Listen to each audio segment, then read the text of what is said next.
Tu sais que tu es prête parce que tu as appris, tu as travaillé, tu t'es formée. Et pourtant, tu ne te montres pas.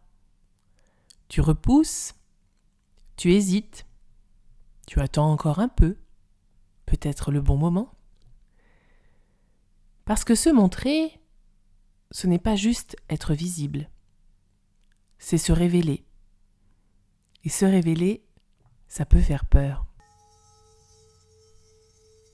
Bienvenue dans Mystère Sacré du Corps, le podcast qui t'aide à écouter ton corps sans te prendre la tête et à changer de vie en douceur.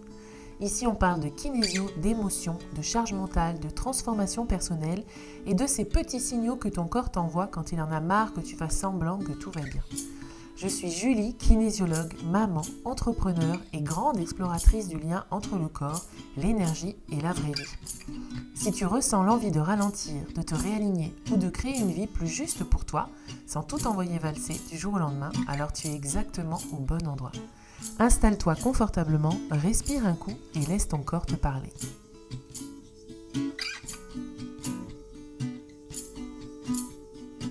Alors tu sais, la visibilité, c'est vraiment quelque chose qui va aller travailler notre intérieur, qui va aller vraiment nous challenger.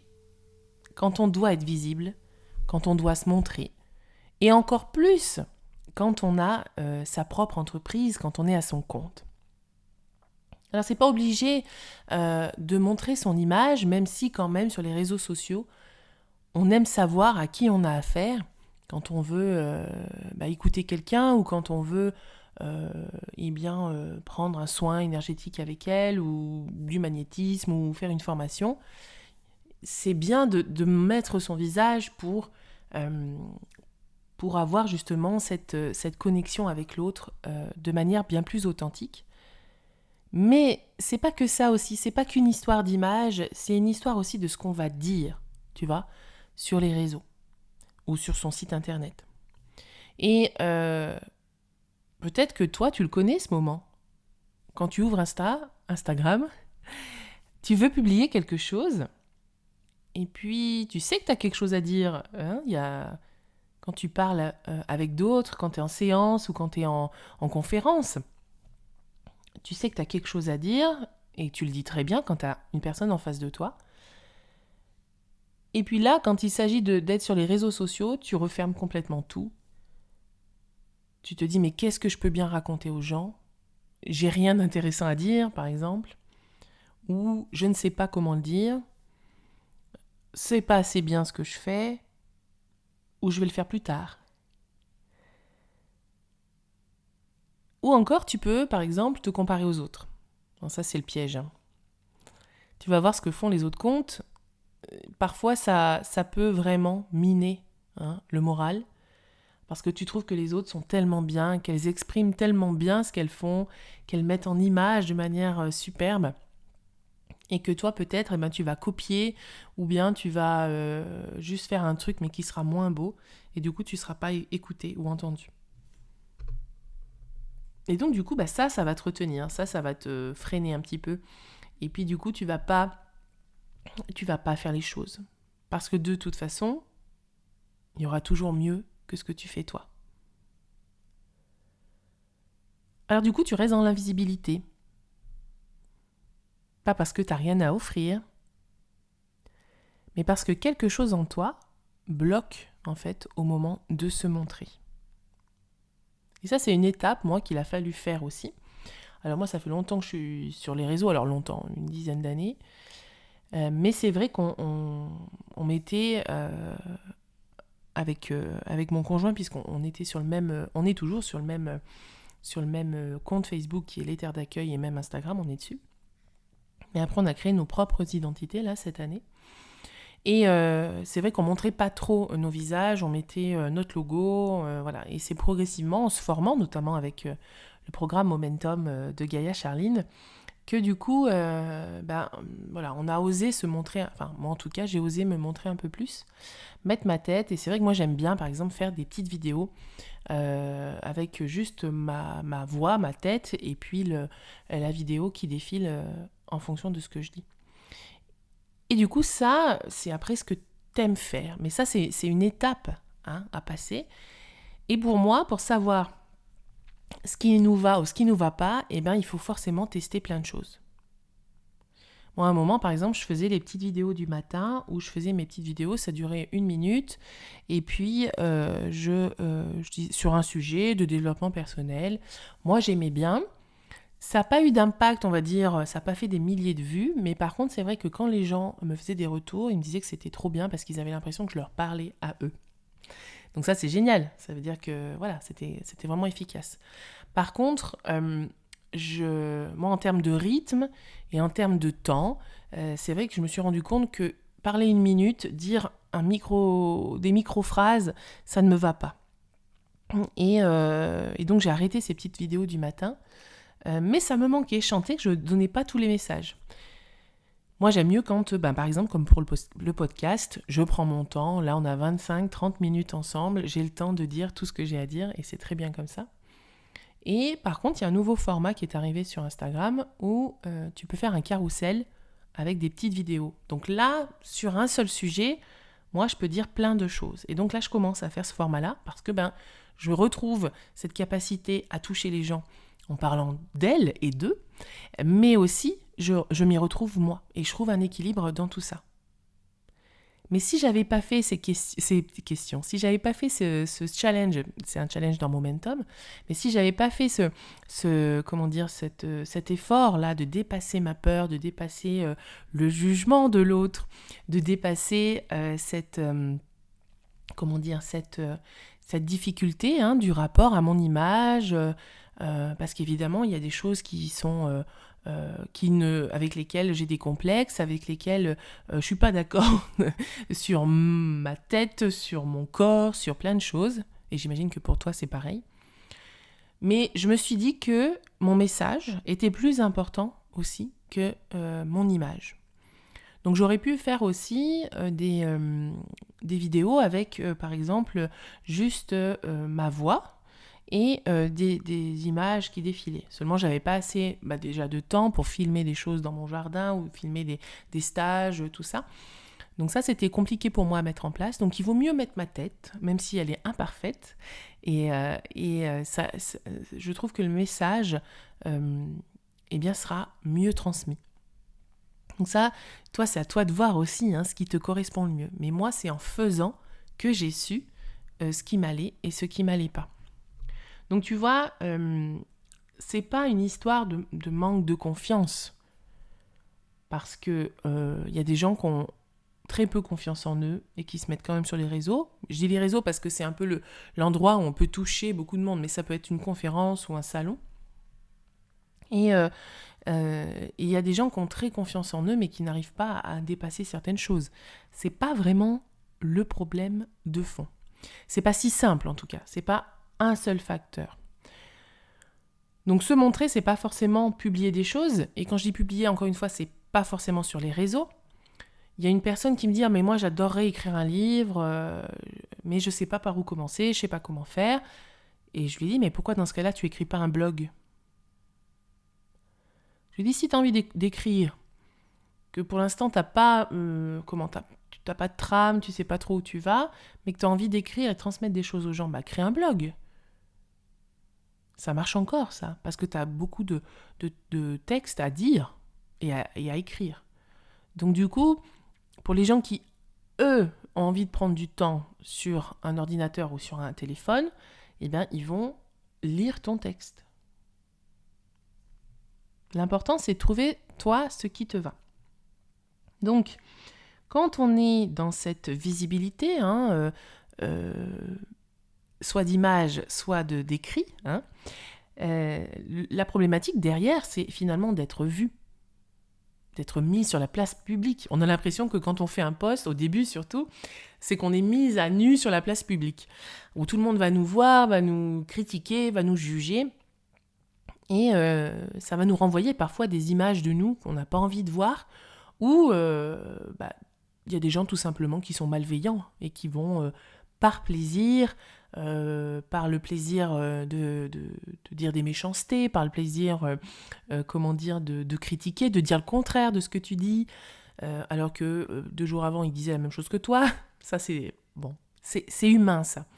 Et en fait, c'est se dire que ces gens, même si toi, tu as peut-être peur du regard des autres, c'est-à-dire peut-être que dans ta vie de tous les jours, sans parler de posts, Instagram, dans ta vie de tous les jours, est-ce que tu t'habilles comme tu aimerais vraiment t'habiller ?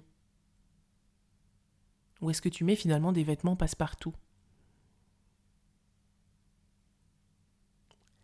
Est-ce que tu fais exactement les choses que tu as envie de faire dans ta vie ? Ou tu fais plus des choses parce que déjà c'est peut-être ta routine, et puis parce que ça a toujours été comme ça. Et là, vraiment, sur les réseaux, c'est s'afficher. Et en plus, se mettre encore plus, en danger. Ça, c'est ton corps, ton inconscient, ton système nerveux qui peut le penser. On se met en danger sur les réseaux. Parce que dans la rue, peut-être que si tu t'habilles un peu de manière extravagante par rapport à la norme, toujours, il y en a qui peut-être qui vont te regarder, mais ils vont pas oser te dire que tu es mal habillé. Alors que sur les réseaux, ils vont te dire, ils vont te décrire tous tes défauts. Mais à partir du moment où toi, tu es au clair avec toi, tu sais comme tu es, tu sais qui tu es, c'est-à-dire que tu connais tes valeurs intérieures. Tu vois, une personne, elle peut te percevoir d'une certaine façon, en disant « mais toi, t'es comme ci, t'es méchante », ou « toi, t'as vraiment un mauvais fond », ou « toi, voilà, t'as encore, tu vois, une merveilleuse qualité, encore ». Non, j'ironise, mais tu vois, c'est ça qui... Une fois que toi, tu sais, à l'intérieur, qui tu es, mais la personne en face, elle peut vouloir te démolir, mais en fait, ça te glisse dessus complètement. Parce que toi, tu sais que tu n'es pas comme ça. C'est différent de ne pas vouloir être comme ça. Toutes tes expériences de vie là aujourd'hui, elles reflètent qui tu es. Tes actions reflètent qui tu es. Alors parfois on fait du mal aux gens. Mais est-ce que c'est ça que tu nourris au quotidien ? Parfois on n'est pas gentil, on n'est pas sympa, et oui. On est grognon, on a envie d'envoyer paître les gens. Mais ça, c'est humain.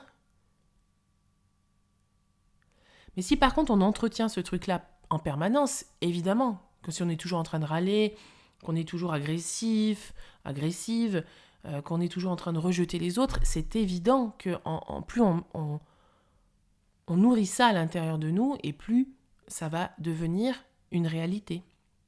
Alors que, oui, tu as des actions où t'es pas toujours sympa. Et heureusement, j'ai envie de te dire. Et par contre, tu as d'autres moments où, toi, ce que tu essayes de développer, c'est plutôt la bienveillance, c'est plutôt l'écoute, c'est plutôt la confiance en toi, en les autres, c'est plutôt créer du lien avec les autres, tu vois. C'est ça qui prime. Ça n'efface pas les autres parties de toi, mais ça développe, ça fait grandir en toi des parties qui, elles, te nourrissent par contre, te font du bien à toi aussi. Donc c'est là qu'il faut aller. Aller vers ce que tu as envie d'être, qui tu as envie d'être. Ça ne veut pas dire être fausse, puisque tu as cette bonté en toi naturellement. Et tout le monde l'a d'ailleurs. Mais c'est après, qu'est-ce qu'on choisit de nourrir. Et donc quand tu es face à cette visibilité, quand tu t'exposes, bien sûr qu'on va toucher quelque chose de profond en toi. On s'expose au regard, on s'expose au jugement. On s'expose au rejet, évidemment. Et tu vois, c'est se dire aussi que ces gens-là, ils ont le droit de ne pas t'aimer. Et là, si ça vient heurter quelque chose en toi de fort, quand je te dis ça, c'est que tu as une belle blessure et qu'il faut aller cicatriser.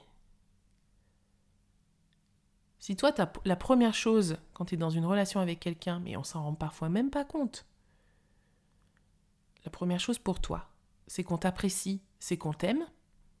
Pour moi, déjà, le lien, il est biaisé là. Parce que la personne en face de toi, elle a le droit de ne pas t'aimer, comme toi, tu as le droit de ne pas aimer quelqu'un. Peu importe pour les raisons. Logique, illogique. Ce jour-là, elle portait un pull vert. Même si tu aimes le vert, ça lui allait pas, c'est moche. Et toi, tu la trouves nulle, cette personne. C'est pas le monde des bisounours, l'énergétique ou la spiritualité. C'est un monde intérieur. Qu'est-ce qui se passe en moi quand je ressens ça ? Donc, qu'est-ce qui se passe en moi quand je vois une personne et que je l'aime pas ? Qu'est-ce qui se passe en moi quand une personne me voit et ne m'aime pas ? Alors, on n'est pas tous capables de faire ce chemin, on est bien d'accord, mais si toi, tu es dans ce développement personnel, si toi, tu as envie d'évoluer, de changer, eh ben, c'est là-dessus qu'il faut aller. L'autre n'est pas finalement le problème. Alors, je parle évidemment pas de conditions extrêmes. Hein, là, voilà. Mais les gens qui sont vraiment malveillants, il faut s'en éloigner le plus possible. Je ne dis pas qu'il faut aussi supporter ça. Ce n'est pas une histoire de supporter les choses ou de subir. Mais puisque moi, à l'intérieur, ça me fait quelque chose, je vais aller bosser ce truc à l'intérieur de moi. Et je décide ensuite de m'éloigner ou d'aller au-delà de mes a priori par rapport à la personne. Mais si moi, ça me met en danger, en insécurité, est-ce que je suis en insécurité réelle ? Dans ce cas-là, je m'en vais, je fuis, il faut partir.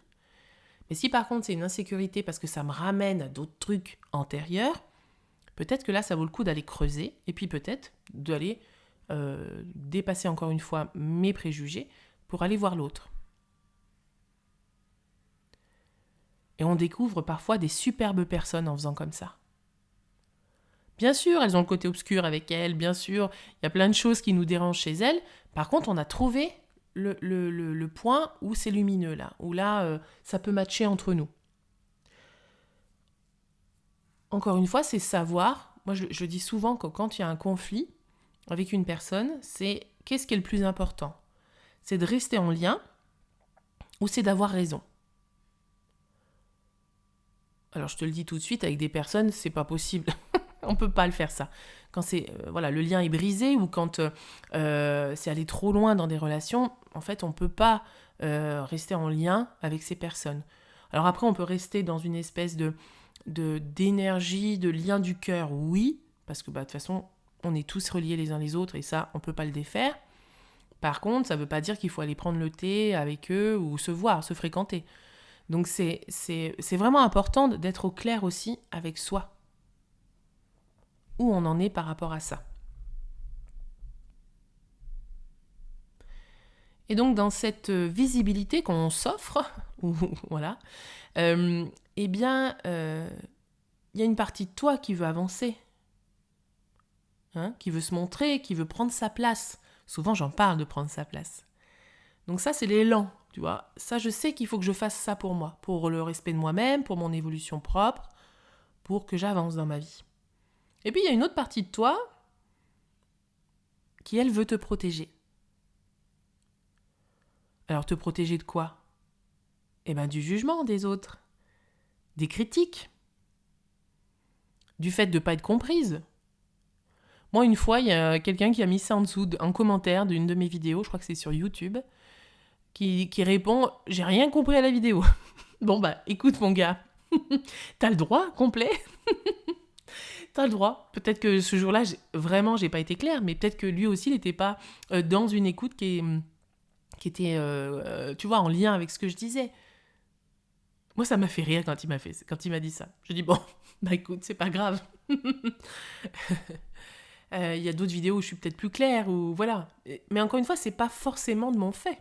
Hein, c'est peut-être aussi l'autre qui n'est pas là pour toi. Encore une fois, qui t'aime pas, voilà. Bon.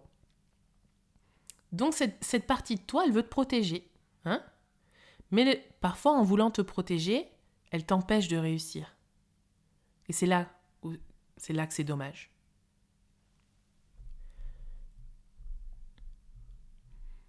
Parce que réussir, ça va changer ta place. Ça va changer ton identité.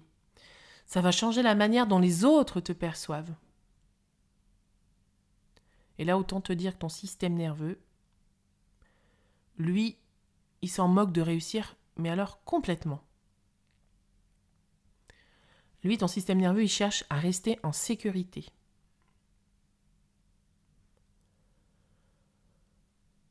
Donc finalement, tu as l'impression que tu es bloqué parce que tu n'arrives pas à faire ce que tu veux, à te montrer, à être visible. Mais finalement, c'est pas un blocage, ça. C'est une protection. une protection qui t'indique simplement que tu es en train de sortir de ta zone connue. Se montrer, c'est pas devenir quelqu'un d'autre. C'est arrêter de se cacher. Et ça demande une petite étape, un petit élan là qu'on va devoir dépasser. Donc c'est à la fois terrible et à la fois merveilleux. Parce que quand on le prend pour un jeu, on se dit, tiens, là j'ai peur, je sais que je suis dans mon passage compliqué là. Si ça vient me toucher, c'est que c'est pour moi, c'est que je dois le vivre comme ça. Et déjà, rien que ça te fait lâcher prise, en disant, ok, c'est mon étape, c'est mon expérience de vie là. Comment je vais l'aborder ? Et surtout, quand t'es comme ça, t'as le droit de faire des allers-retours. C'est-à-dire te montrer un petit peu, puis après pendant 1 mois, tu postes plus rien. Pour voir déjà un peu les dégâts que ça a fait en toi, voir un peu l'impact que ça a eu chez les autres. Et ça te permet, tu vois, de souffler. Ok, j'ai fait ça, super. J'ai réussi à le faire, ok. Tu vois, moi, je vois des personnes qui sont venues en formation avec moi, notamment kinésio, et je vois, par exemple, elles ne se mettent pas trop sur les réseaux. Ou alors, c'est des photos prises de côté, ou alors, c'est que du texte, carrément. Et pourquoi pas ? Ou alors, c'est des images qui sont prises de l'IA, ou, tu vois, sur des banques d'images, gratuites. Donc, c'est ok, ça aussi, si c'est ça que tu préfères. Pas de problème, fais ça. Et si toi, tu as envie d'aller plus loin, si tu as envie de dépasser aussi certaines choses, alors parfois on n'a pas envie, eh bien ça va t'obliger parfois à te montrer. En séance, tu vois, il y a toujours possibilité de se montrer sans se dévoiler aussi complètement. Par contre, dans le texte, c'est vrai que l'idéal, c'est quand même d'être vrai. Et même ça, il y a des gens qui peuvent dire dans ton texte, mais tu racontes n'importe quoi.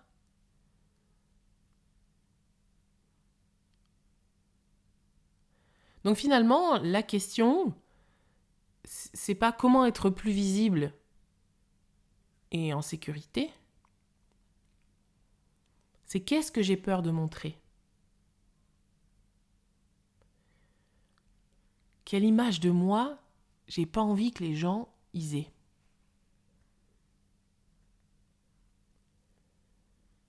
Alors tu vois, ça va questionner encore une fois ton intérieur, toi.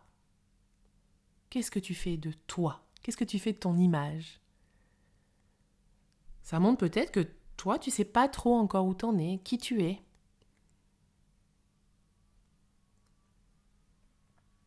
T'es à la fois accompagnante, thérapeute, ou t'es dans ton métier que tu as, salarié, très bien.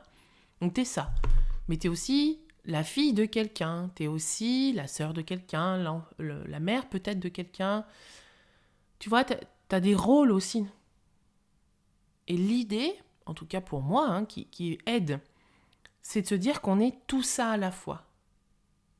Et on peut être aussi des émotions. C'est-à-dire que, par exemple, moi, je te donne un exemple d'une personne qui dit, moi, je pleure tout le temps. Le moindre truc, elle me dit, pas qu'elle pleure, elle chouine, elle me dit. Donc, je chouine pour tout ça. Je dis, oui, alors, que ça peut faire ? Oui, des fois, ça agace les gens. Oui, d'accord, ça les agace. Qu'est-ce que ça peut faire ? Et puis, une autre, elle me dit, moi, je m'habille toujours en noir. Alors, les gens, ils disent que je suis un peu comme ci, comme ça. Oui, d'accord. Mais toi, t'aimes bien ? Oui. Est-ce que ça reflète quelque chose en toi ? Est-ce que ça... Oui. Bon. Est-ce que ça te plaît comme ça ? Oui ou non ? Et là, la fille me dit, non, finalement, j'aimerais m'habiller quand même plus coloré. Ah, super, on y va. On va chercher pourquoi c'est nécessaire d'être habillé en noir. Donc tu vois, il y a tout ce process, parce que moi je te parle de visibilité Instagram, mais c'est aussi la visibilité du quotidien. Et comme ça vient nous chahuter parfois, on n'a pas toujours envie d'être chahuté. Tu vois, moi il y a des moments où je sens que la vie elle me chahute bien suffisamment et que j'ai pas envie de faire de séance à côté. Alors ça, c'est problématique si jamais tu trouves que la vie te chahute tout le temps, en permanence. Là, il faut quand même aller voir quelqu'un, il faut aller se faire aider. Parce que c'est pas normal. Normalement, il devrait y avoir des temps de repos où l'on se dit, tiens, là, j'accepterai de me remettre en question. Mais moi, c'est pas tout le temps, tu vois. Alors parfois, il faut donner un coup de collier. Et tu vois, il y a même des fois, on se fait avec Lionel, mon conjoint, on se fait des séances, même des fois, pendant une semaine, on se fait tous les soirs parce que on sent que là, on est dans une grosse étape, une grosse difficulté qu'on n'arrive pas à dépasser. Et puis, il faut aller gratter au fond. Donc c'est accepter d'être remise en question, mais c'est pas forcément accepter que nos bases d'identité soient complètement écrasées, nos fondations. Et moi je fais beaucoup cette différence, c'est-à-dire que à force de se connaître, on crée une espèce aussi de base, de fondation en soi. Moi je vois comme les fondations d'un château. Parce que j'aime le côté princesse, hein. Mais c'est vraiment ce côté où mes bases, une fois que je sais qui je suis, elles ne bougent pas. Alors bien sûr qu'il y a des changements, hein. On peut changer des pierres, tout ça, mais elles ne seront jamais détruites. C'est ça ma base de confiance. Et par-dessus se crée, alors un château, parce que j'ai envie que tout le monde ait un château, enfin après chacun fait comme il veut, hein. Mais moi dans mon imagination c'est ça, dans ma visualisation c'est ça, c'est ce château qui s'érige, avec les grandes tours qui s'élèvent et tout ça. Et ça par contre, par exemple le fait d'être remise en question, pour moi c'est ça qui peut être détruit, parce que progressivement, je change trop de pierres, il y a trop de choses qui me bousculent, il y a trop de tremblements de terre à l'intérieur de moi, il y a trop de feu, il y a trop de magma, et en fait, ça détruit mon château intérieur que je m'étais forgé en fonction de mon identité, en fonction de mes personnalités à l'intérieur de moi. Mais jamais ça va toucher mes bases, qui sont des bases humaines, qui sont mes valeurs intrinsèques, et qui me sont propres.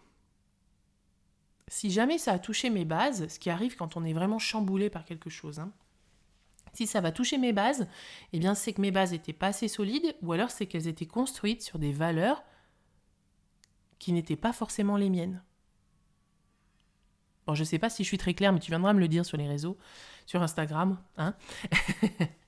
Tu viendras me le dire, parce que pour moi, c'est une clé, mais qui est hyper importante de compréhension de comment on fonctionne. Et pour moi, cette image, elle est très claire. Et souvent, quand je fais encore quelques séances énergétiques, ou même en kinésio, quand je vois que les bases sont complètement détruites, c'est là-dessus qu'il faut repartir. Alors la personne, elle veut maigrir, la personne, elle veut plus tel truc dans sa vie, mais en fait, le problème, c'est que tant que tu n'auras pas remis tes bases, on n'arrivera pas à atteindre ton objectif final.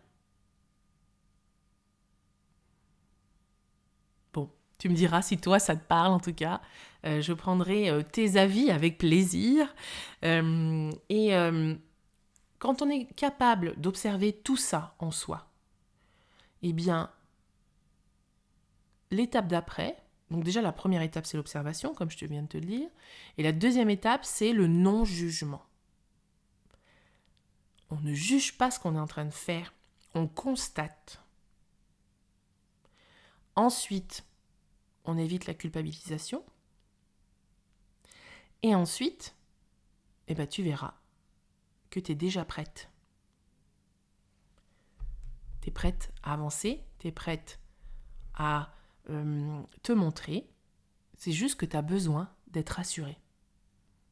Merci d'être là. Si cet épisode t'a parlé, prends un instant pour sentir ce que ton corps en retient. Pas besoin de tout comprendre ni de tout changer aujourd'hui. Parfois, une simple prise de conscience, un frisson ou une respiration plus profonde, c'est déjà un pas énorme.